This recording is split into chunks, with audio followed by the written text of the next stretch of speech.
तत्वाला मानणारे ही सगळी मंडळी आम्हाला आमच्या सोबत हवी आहेत ना.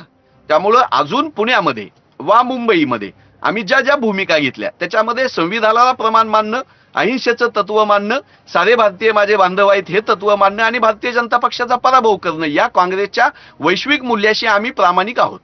बर सूरजजी तुमच्याकडे पुन्हा एकदा येते. एकंदरीतच कुठेतरी तुमच्याच जुन्या मित्रपक्षांचा म्हणजे काँग्रेस असू देत किंवा अखंड राष्ट्रवादी असतानाच्या मित्रपक्षांचा शिवसेना उद्धव बाळासाहेब ठाकरे पक्ष असू देत असा कुठेतरी सूर किंवा आक्षेप दिसतोय की ज्या पद्धतीचा पॅटर्न आतापर्यंत नगरपालिकांमध्ये सुद्धा होता की राष्ट्रवादी कुठेतरी वेगळीच लढती आणि त्याच्यानंतर शिवसेना आणि भाजप एकत्र लढतायत, तोच पॅटर्न राखत तुमचा काहीतरी एक वेगळाच प्लॅन चाललेला आहे का आणि त्यातून कुठेतरी सगळीकडनंच फायदा अर्थातच पुन्हा महायुतीलाच तुम्ही करून देणार आहात असा आक्षेप दिसतोय यांचा?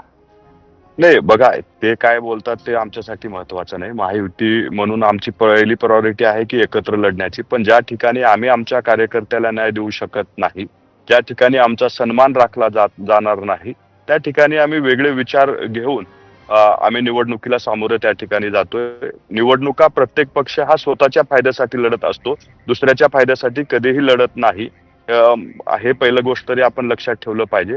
आणि आमचे मित्र, माझे मित्र हनुमंतजी जे बोलत होते की विचारधारा वैश्विक वगैरे वगैरे, हे भारी भरकम शब्द फक्त बोलण्यापुरते असतात. तुम्हाला कधीपासून काँग्रेसची म्हणजे शिवसेनेची विचारधारा सेक्युलर वाटायला लागली, कधीपासून तुम्हाला मनसेची विचारधारा सेक्युलर वाटायला लागली?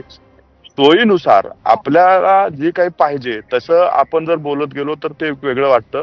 सोयीनुसार काँग्रेस हे या पक्षाचा वापर करते. पुण्यामध्ये वेगळं, इकडं वेगळं.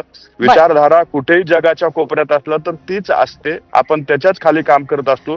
तुमची विचारधारा पुण्यामध्ये रोमिंग लागतं का मुंबईमध्ये रोमिंग लागतं माहिती नाही, पण विचारधारा ही जगाच्या कोपऱ्यात कुठे गेली तर ती जिवंत राहिली पाहिजे. आणि कुणासोबत जरी असलो तरी आपण विचारधारेवर काम करतो. आज आम्ही भारतीय जनता पक्षासोबत जरी असलो तर आम्ही आमच्या विचारधारेवर ठाम आहोत. नक्की. सूरजजी याच्यावरती हनुमंतजींना काहीतरी म्हणायचंय. हनुमंतजी. अजितदादांच्या राष्ट्रवादीला विचारसरणीचं वावडं असणं अगदी स्वाभाविक आहे.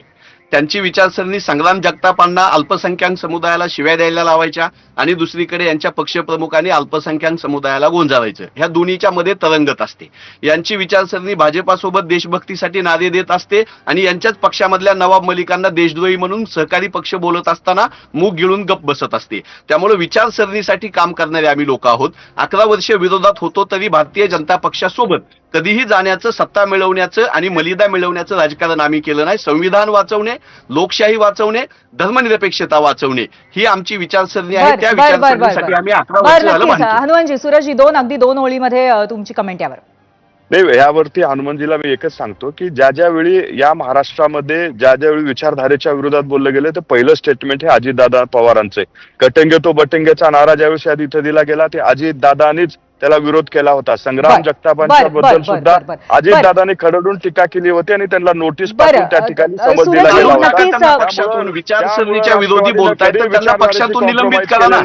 तुमच्या विचारसरणीच्या विचारधारेवरती काम केलेले राष्ट्रवादी काँग्रेस पक्ष हा नेहमीच विचारधारेवर काम करतो आणि हनुमंतजी, खरं तर या विषयावरती एक वेगळी स्वतंत्र डिबेट होऊ शकते. त्यामुळे आता मी तुम्हाला तुर्तास इथे थांबवते आणि अखिलजींकडे एक शेवटचा प्रश्न घेऊन येते की ज्या कॉन्फिडेंटली हनुमंत पवार यांनी म्हटलं की कुठल्याही महायुतीला अप्रत्यक्ष आणि प्रत्यक्षपणे मदत करणाऱ्या पक्षासोबत आम्ही जाणार नाही, इतक्या स्पष्टपणे तुम्ही असं म्हणू शकता का की पुण्यामध्ये जर अजितदादा आणि शरद पवारांची युती झाली तर मुंबईत आपण